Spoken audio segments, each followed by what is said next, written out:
حضرت ابو سعید رضی اللہ عنہ سے مروی ہے کہ میں ایک جنازے میں نبی صلی اللہ علیہ وآلہ وسلم کے ساتھ شریک تھا۔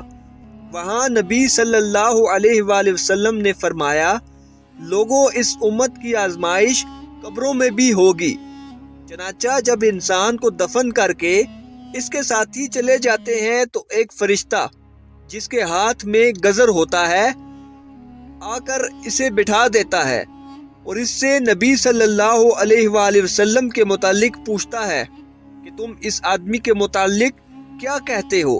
اگر وہ مومن ہو تو کہہ دیتا ہے کہ میں اس بات کی گواہی دیتا ہوں کہ اللہ کے علاوہ کوئی معبود نہیں اور یہ کہ محمد صلی اللہ علیہ وآلہ وسلم اس کے بندے اور رسول ہیں۔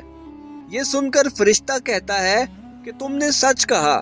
پھر اس سے جہنم کا ایک دروازہ کھول کر دکھایا جاتا ہے اور اس سے کہا جاتا ہے کہ اگر تم اپنے رب کے ساتھ کفر کرتے تو تمہارا ٹھکانہ یہاں ہوتا، لیکن چونکہ تم اس پر ایمان رکھتے ہو اس لیے تمہارا ٹھکانہ دوسرا ہے۔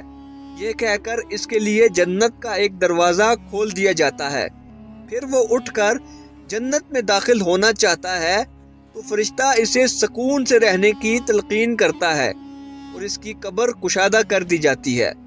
اور اگر وہ کافر یا منافق ہو تو فرشتہ جب اس سے پوچھتا ہے کہ تم اس آدمی کے متعلق کیا کہتے ہو تو وہ جواب دیتا ہے کہ مجھے تو کچھ معلوم نہیں، البتہ میں نے لوگوں کو کچھ کہتے ہوئے سنا ضرور تھا۔ فرشتہ اس سے کہتا ہے کہ تم نے نہ کچھ جانا، نہ تلاوت کی اور نہ ہدایت پائی۔